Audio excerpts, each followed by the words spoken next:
My dear students, today let's go to an interesting poem, Heaven If You Are Not on Earth.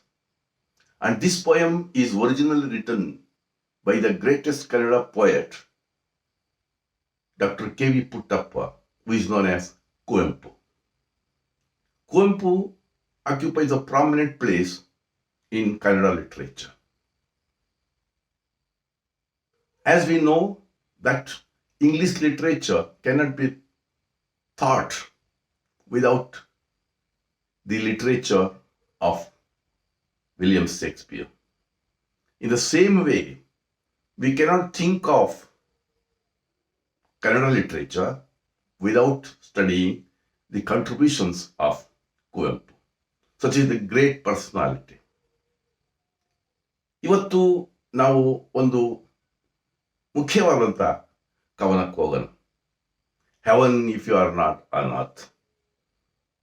ಸ್ವರ್ಗವೇ ನೀನು ಭೂಮಿಯ ಮೇಲೆ ಇಲ್ಲದಿದ್ದರೆ ಅನ್ನುವಂಥ ಶೀರ್ಷಿಕೆ ಇರುವಂತಹ ಈ ಕವನವನ್ನ ಕನ್ನಡದ ಶ್ರೇಷ್ಠ ಕವಿ ಕೆ.ವಿ. ಪುಟ್ಟಪ್ಪನವರು ಬರೆದಿರ್ತಕ್ಕಂಥ ಕವನ ಇದು. ಕೆ.ವಿ. ಪುಟ್ಟಪ್ಪನವರು ಕನ್ನಡದ ಸಾಹಿತಿಗಳಲ್ಲಿ ಅತ್ಯಂತ ಶ್ರೇಷ್ಠ ಸ್ಥಾನವನ್ನ ಪಡ್ಕೊಂಡಿದ್ದಾರೆ. ಇಂಗ್ಲಿಷ್ ಸಾಹಿತ್ಯವನ್ನ ನಾವು ಹೇಗೆ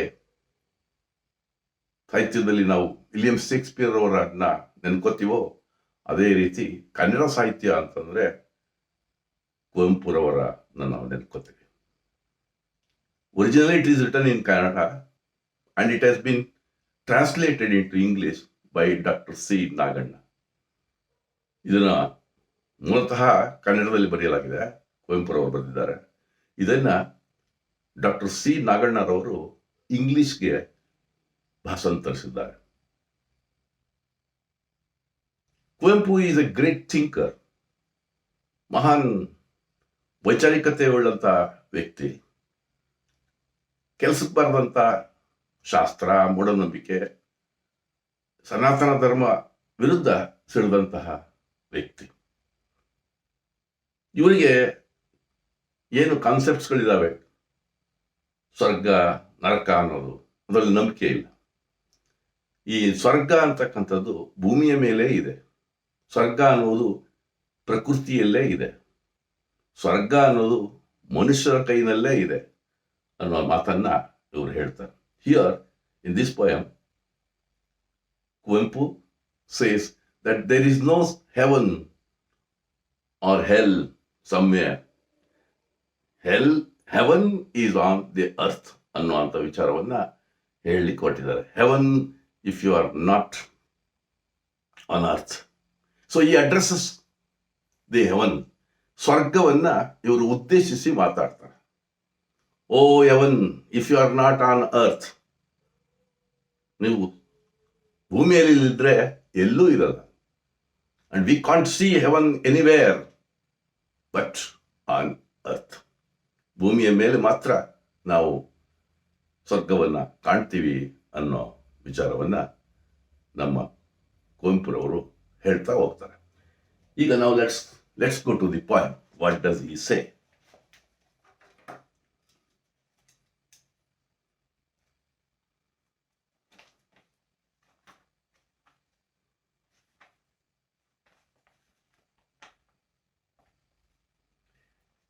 Heaven, he addresses, I told you, whom does he address in this poem? Heaven if you are not on earth. The poet addresses heaven. Heaven if you are not here on earth, where else could you be? Innelithya nenu. That means you are on earth. Nenu bhumiya mele irtya. Where else could you be?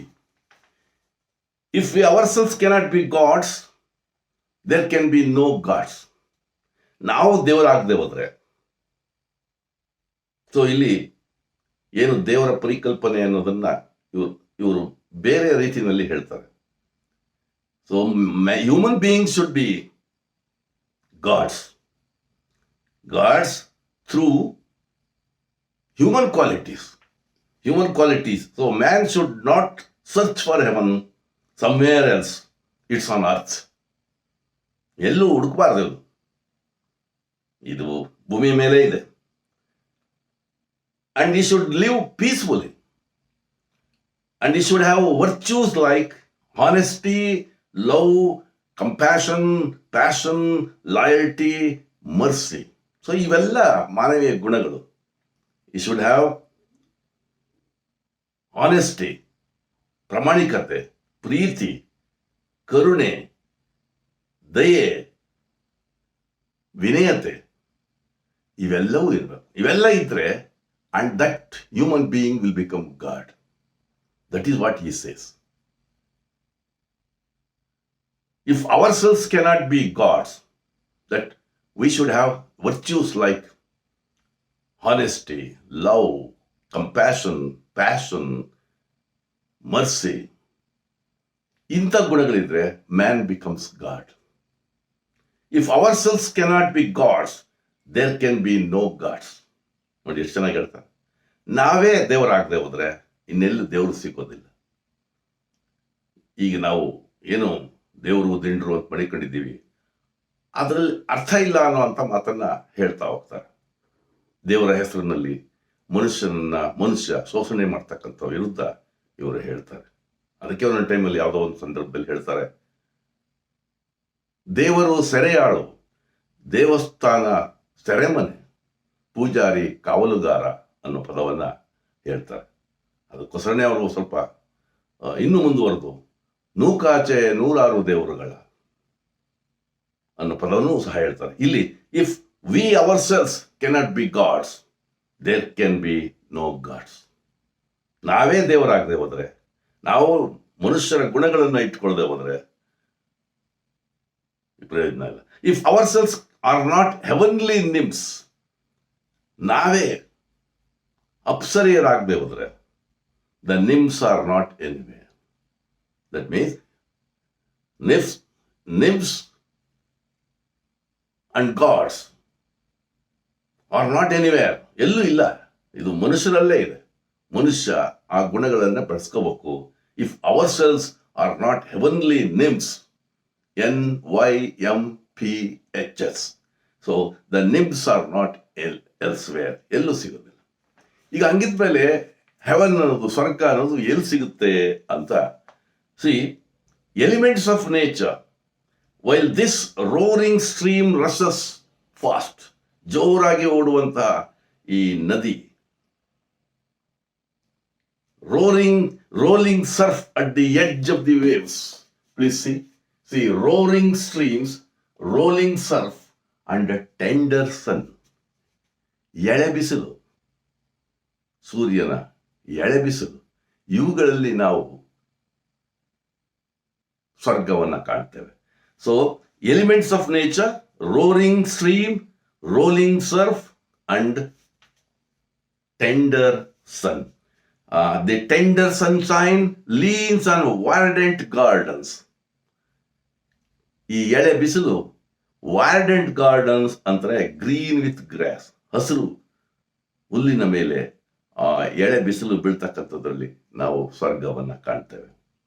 Where we C in the roaring streams, rolling Surf, ಅಂದ್ರೆ ಆ ಕಡಲ ತೀರದಲ್ಲಿ ಆ ಅಲೆಗಳಿಂದ ಬರ್ತಕ್ಕಂಥ ನೊರೆ ಇದೆಯಲ್ಲ, ಅದನ್ನ ನಾವು ರೋಲಿಂಗ್ ಸರ್ಫ್ ಅಂತ ಕರಿತೇವೆ.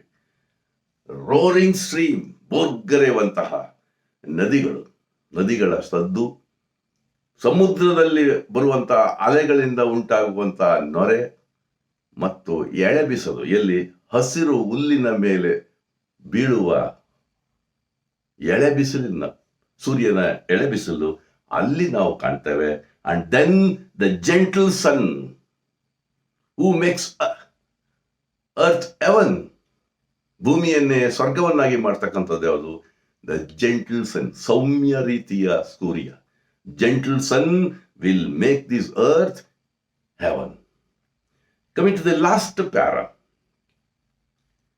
in the splendor of harvest and of moonlight, ಸುಗ್ಗಿಯ ಹೊಳಪು ಅಥವಾ ತೇಜಸ್ಸು ಮತ್ತು ಚಂದ್ರನ ಬೆಳಕು, ಹೆವನ್ ಲೈಸ್ ಆಲ್ ಓವರ್.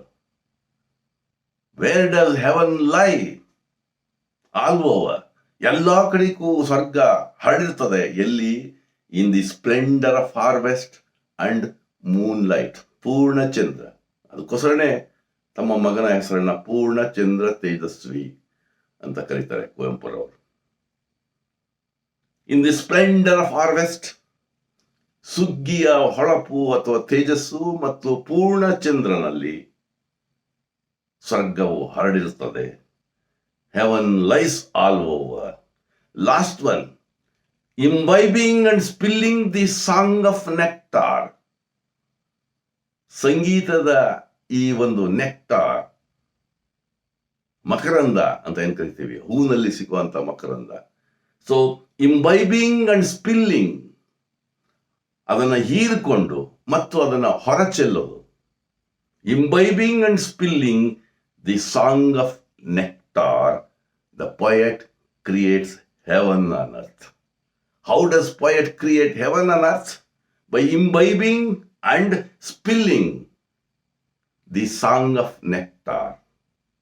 ಮಕರಂದದ ಹಾಡನ್ನ ಹೀರಿಕೊಂಡು ಮತ್ತು ಅದನ್ನ ಚೆಲ್ಲಾಡುತ್ತಾ ಸ್ವರ್ಗವನ್ನ ಕವಿಗಳು ಸೃಷ್ಟಿ ಮಾಡುತ್ತಾರೆ ಅಂತ. ಸೊ ಇವರ ಯೋಚನೆಯೇ ಒಂದು ರೀತಿಯ ವಿಭಿನ್ನವಾಗಿದೆ, ಅನನ್ಯವಾಗಿದೆ. ಕುವೆಂಪುರವರ ಯೋಚನೆ ಅರ್ಥ ಆಯ್ತಾ? He addresses heaven. Hello, heaven, where can you be seen? ಎಲ್ಲಿ ಕಾಣ್ತೀನಿ? You are seen on earth, ಭೂಮಿಯಲ್ಲಿ.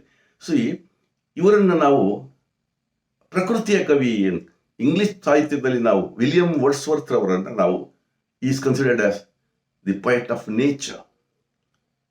So here in Kannada literature, Kuvempu is considered as the poet of nature.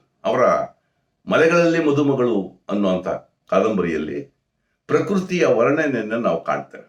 ಅವರ ಎಲ್ಲ ಕೃತಿಗಳಲ್ಲೂ ಪ್ರಕೃತಿಯ ಬಗ್ಗೆ ಅವರು ಯೋಚನೆ ಮಾಡ್ತಾರೆ. ಬಹುಶಃ ಪ್ರಕೃತಿಯನ್ನೇ ದೇವರು ಅಂತ ಅವರು ಕಾಣ್ತಾರೆ, ದೇವರು ಅಂತಾರೆ. ಸೊ ಆದ್ದರಿಂದ in the splendour of harvest and of moon light, heaven lies all over, imbibing and spilling the song of nectar, the poet does create heaven on earth. The tender sunshine that leans on the green garden can make this earth heaven. What can make heaven? Earth. So the tender sunshine that leans on the green gardens can make this earth heaven. It can also be seen in the splendor of harvest. ಇದನ್ನು ನಾವು ಸುಗ್ಗಿಯ ಹೊಳಪಿನಲ್ಲೂ ಸಹ ನೋಡಬಹುದು. It can be seen in the moon light, ಚಂದ್ರನ ತಂಪೆಳಕಲ್ನಲ್ಲೂ ನೋಡಬಹುದು ಅಂತ ಹೇಳ್ತಾ ಹೋಗ್ತಾರೆ. And here, imbibing the true values of human life and spreading the sweetness of nature, the poet creates heaven. Okay, poet asks to observe the full moon at its brightness. It is shining and it beams on the heaps of grains, and it is more than heaven. Please see, it is shining and it beams on the heaps of grains. It is more than heaven. The poet is inspired by nature, and it provides subjects to write poems as a sweet nectar. The poet, by writing such poetry, creates heaven on earth.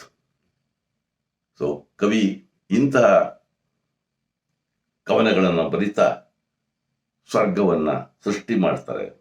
The poem is symbol of humanity which preaches morality to human mind. That is very very important. ಇಲ್ಲಿ ಅವರು ದೇವರು ಇಲ್ಲ ಅಂತ ಹೇಳ್ತಾ ಇಲ್ಲ, ದೇವರು ಇದ್ದಾನೆ. ಯಾವ ರೂಪದಲ್ಲಿ? ಪ್ರಕೃತಿಯ ರೂಪದಲ್ಲಿ ಮತ್ತು ಮಾನವೀಯತೆಯ ಗುಣ ಇರ್ತಕ್ಕಂಥದ್ರಲ್ಲಿ ಇವರು ದೇವರನ್ನ ಕಾಣ್ತಾರೆ. The poem is symbol of humanity which preaches morality to human kind. ನೈತಿಕತೆಯನ್ನು ಹೇಳುವಂತ ಕವನ. ಇಲ್ಲಿ ಮಿಲ್ಟನ್ ರವರು, ನಾನು ಹೇಳ್ತೇನೆ ನಿಮ್ಗೆ, ಆ ಕುರುಡು ಕವಿ ಮಿಲ್ಟನ್ ರವರು, there is no heaven or hell in this universe. ಇದೇ ಕುವೆಂಪುರವರ ಯೋಚನೆ. ಮಿಲ್ಟನ್ ರವರು ಹೇಳ್ತಾರೆ, there is no heaven or hell in this universe it is only a state of mind. ಮನಸ್ಸಿನ ಒಂದು ಸ್ಥಿತಿ ಅಷ್ಟೆ. ಸ್ವರ್ಗ ನರಕ ಅಂತಕ್ಕಂಥದ್ದು, ಸ್ವರ್ಗ ನರಕ ಅನ್ನೋದು ಎಲ್ಲೂ ಸಿಗೋದಿಲ್ಲ ಅನ್ನೋ ಮಾತನ್ನ ಹೇಳ್ತಾರೆ. ಇಲ್ಲಿ ಈ ನಾವು ಪಾಠ ಮಾಡಿರೋದು, ನಾನು ಪಾಠ ಮಾಡಿರೋದು ನಿಮಗೆ ಅರ್ಥವಾಗಿದೆಯೋ ಅಥವಾ ಇಲ್ಲವೋ ಅನ್ನೋದು ಗೊತ್ತಾಗಬೇಕಾದ್ರೆ ಅವರು ನಿಜವಾದಂಥ ಕವನ, ಕುವೆಂಪುರವರ ಕವನವನ್ನ ಓದ್ತೀನಿ, ದಯಮಾಡಿ ನೋಡಿ. ಸ್ವರ್ಗವೇ ಭೂಮಿಯೊಳಗೆ ಇರದಿರೆ ನೀನು, ಇದು ಟೈಟಲ್. ಸ್ವರ್ಗವೇ ಭೂಮಿಯೊಳಗೆ ಇರದಿರೆ ನೀನು ಅಂತ ಇನ್ನು ಮುಂದೆ ಮಾತಿದೆ. ಸ್ವರ್ಗವೇ ಭೂಮಿಯೊಳಗೆ ಇರದಿರೆ ನೀನು, ಮೇಣಲ್ಲಿಯೂ ನೀನಿಲ್ಲ, ಇಲ್ಲ ನಿನ್ನೆಲ್ಲೂ ಇಲ್ಲ. You can't be seen anywhere. ಸ್ವರ್ಗವೇ ಭೂಮಿಯೊಳಗೆ ಇರದಿರೆ ನೀನು, ಮೇಣಲ್ಲಿಯೂ ನೀನಿಲ್ಲ, ಇಲ್ಲ. ಸ್ವರ್ಗವೇ ಭೂಮಿಯೊಳಿರದಿರೆ ನೀನು. ದೇವತೆಗಳು ನಾವಾಗಲಾರದಿರೆ, if ourselves are not gods, ದೇವತೆಗಳು ಇನ್ನಿಲ್ಲ, ಇಲ್ಲ, ದೇವತೆಗಳೇ ಇಲ್ಲ. ನಾವೇ ದೇವತೆಗಳಾಗಬೇಕು, ದೇವರಾಗಬೇಕು. ಹೇಗೆ? ಮನುಷ್ಯನ ಗುಣಗಳು, ಹ್ಯೂಮನ್ ಕ್ವಾಲಿಟೀಸ್. ಹೇಗೆ? Love, sympathy, compassion, passion, mercy. So ಇಂಥ ಗುಣಗಳನ್ನು ಬೆಳೆಸ್ಕೊಂಡು ನಾವು ದೇವರಾಗಬೇಕು. ದೇವತೆಗಳು ನಾವಾಗಲಾರದಿರೆ, ದೇವತೆಗಳು ಇನ್ನಿಲ್ಲ, ಇಲ್ಲ. ಇಲ್ಲಿ ಸ್ವಲ್ಪ ಕವಿಯ ದುರಂಕಾರ ಅಂತ ಕೆಲವರು ವಾದ ಮಾಡ್ತಾರೆ, ದೇವರೇ ಇಲ್ಲ ಅಂತ ಹೇಳ್ಬಿಡ್ತಾರಲ್ಲ ಅಂತ. ನೋಡಿ, ಹ್ಯುಮ್ಯಾನಿಟಿಗೆ, ಮಾನವೀಯತೆಗೆ ಹೆಚ್ಚು ಮಹತ್ವವನ್ನ ಕುವೆಂಪುರವರು ಕೊಡ್ತಾ ಹೋಗ್ತಾರೆ. ಇಲ್ಲಿ ದೇವರುಗಳನ್ನ ಇಲ್ಲ ಅಂತ ಅವ್ರು ಹೇಳ್ತಲ್ಲ, ನಾವೇ ದೇವರಾಗಬೇಕು, ಮನುಷ್ಯತ್ವವನ್ನು ಬೆಳೆಸ್ಕೋಬೇಕು, ಪ್ರೀತಿ, ಕರುಣೆ ಇಂಥವುಗಳನ್ನ ಬೆಳೆಸ್ಕೋಬೇಕು. ದೇವತೆಗಳು ನಾವಾಗಲಾರದಿರೆ, ದೇವತೆಗಳು ಇನ್ನಿಲ್ಲ, ಇಲ್ಲ. ಅಪ್ಸರೆಯರು ನಾವಾಗಲಾರದಿರೆ, ಅಪ್ಸರಿಯರು ಬೇರಿಲ್ಲ, ಇಲ್ಲ.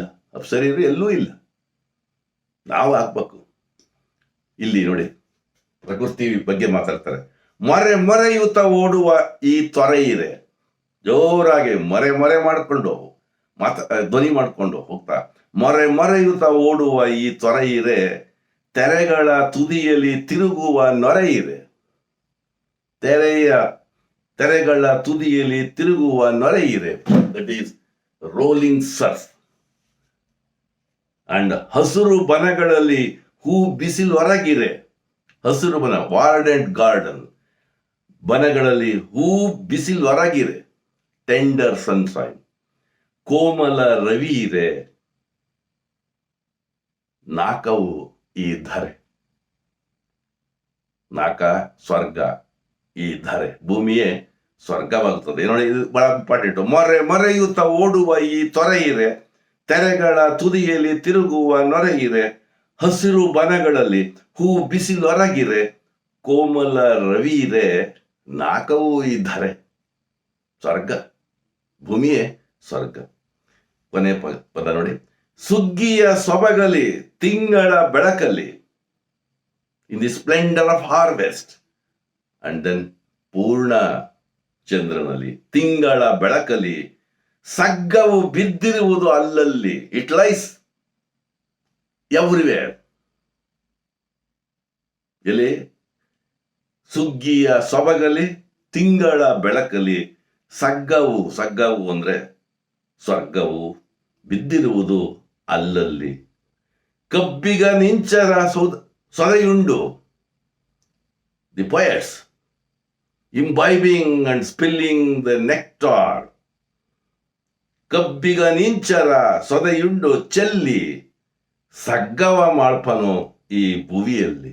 ಸಗ್ಗವ ಸೃಷ್ಟಿ ಮಾಡ್ತಾನೆ ಕವಿ. ಈ ಹಾಡುಗಳ ಮಕರಂದವನ್ನ ಹೀರುತ್ತಾ ಮತ್ತು ಚೆಲ್ಲುತ್ತಾ ಸ್ವರ್ಗವನ್ನ ಕವಿ ಸೃಷ್ಟಿ ಮಾಡ್ತಾನೆ ಅಂತ ಹೇಳ್ತಾರೆ. ಸುಗ್ಗಿಯ ಸೊಬಗಲಿ ತಿಂಗಳ ಬೆಳಕಲಿ, ಸಗ್ಗವು ಬಿದ್ದಿರುವುದು ಅಲ್ಲಲ್ಲಿ.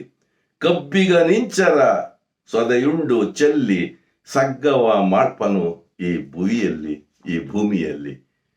ಕವಿಯು ಸ್ವರ್ಗವನ್ನ ಸೃಷ್ಟಿ ಮಾಡ್ತಾನೆ ಅಂತ ಹೇಳ್ತಾ ಹೋಗ್ತಾರೆ ಕುವೆಂಪುರವರು. ಇದು 1 ಮಾರ್ಕ್ ಕ್ವಶನ್ಸ್ಗಳನ್ನ ನಾವು ನೋಡೋಣ.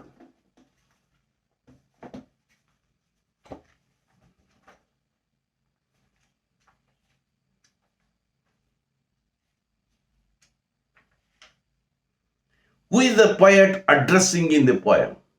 ಯಾರನ್ನ ಉದ್ದೇಶಿಸಿ ಇವರು ಹೇಳ್ತಾ ಇದ್ದಾರೆ, ಮಾತಾಡ್ತಾ ಇದ್ದಾರೆ? ಹೆವನ್ ಆನ್ಸರ್ ಅಷ್ಟು ಬರೀರಿ. Who could be gods and nymphs according to the poet? ಯಾರು ದೇವರು ಮತ್ತು ಅಪ್ಸರೆಯರಾಗಬಹುದು? Human beings. How does the poet create heaven on earth? How does the poet create heaven on earth? By imbibing and spilling the song of nectar. ಹಾಡಿನ ಮಕರಂದವನ್ನ ಹೀರುತ್ತಾ ಮತ್ತು ಚೆಲ್ಲುತ್ತಾ ಹೊರಸೂಸುತ್ತಾ ಕವಿಯು ಸ್ವರ್ಗವನ್ನು ಸೃಷ್ಟಿ ಮಾಡ್ತಾನೆ.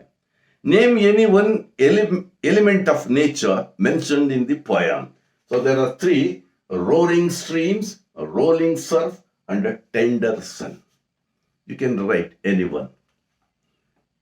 Where does the poet see heaven? The poet sees heaven on earth. ಭೂಮಿಯ ಮೇಲೆ ಈ ಸ್ವರ್ಗವನ್ನು ನೋಡ್ತಾನೆ. ಇದು ಈ ಕವನ, heaven if you are not on earth. Okay, thank you.